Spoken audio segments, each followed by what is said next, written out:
ఎందుకు కూడాను ఈ విధమైనటువంటి యొక్క కష్టములు, నష్టములు, సుఖములు, దుఃఖములు ఆవిర్భవిస్తున్నాయంటే ఇవన్నీ కూడాను మనసు నుండి ఆవిర్భవించినటువంటివి.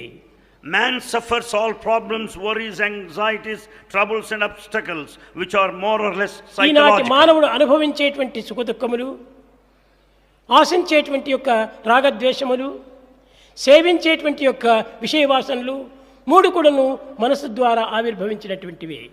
In fact, mind is the center of origin for the pain and pleasure, attachment, hatred and all the sensual pleasure that man wants to మనస్సు experience. ద్వైత భావములో కూడటం చేతనే ఇవన్నీ కూడాను మనకు కనిపిస్తున్నవి.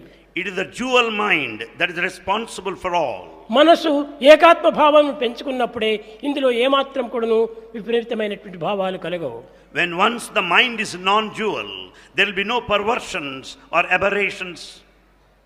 కనుక ప్రతి మానవుడు కూడాను సుఖాన్ని దుఃఖాన్ని ఆశిస్తున్నాడంటే దుఃఖం వల్ల మనకు కలిగేటువంటి నష్టము కంటే ఆదాయమే ఎక్కువగా ఉన్నది.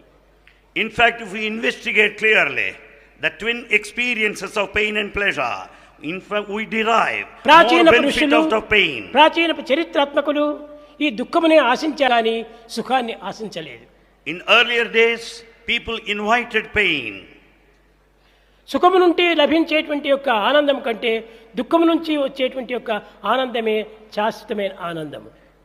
The bliss that you attain towards the culmination of sadness is permanent when compared to that of happiness. మనం దుఃఖాన్ని ఏమాత్రము విమర్శించరాదు. We should not criticize misery. ఆనందాన్ని మనం స్వాగతం చేయరాదు. We cannot merely invite happiness. సుఖము కంటే ఆనందమే మనకు అమితమైనటువంటి మిత్రుడు. And in fact, bliss is of more advantage than happiness. కనుక ఇటు దుఃఖమైనటువంటి పరమ మిత్రుణ్ణి మనము నిరంతరం కూడాను ఆశిస్తూ ఉండాలి. We should always invite the troubles now and then. Mahabharatam నందు కుంతీదేవి వచ్చి కృష్ణుని పాదములపైన పడినప్పుడు అమ్మా నీకేం కావాలి అని ప్రశ్నించాడు. In that great epic Mahabharata, when Kunti fell at the feet of Krishna, Krishna asked her, what is it that you want? Krishna నాకు నిరంతరము దుఃఖమునే అనుగ్రహించు అనింది.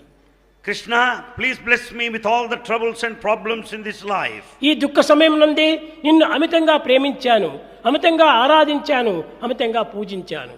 It's only in times of difficulties I loved you more and more.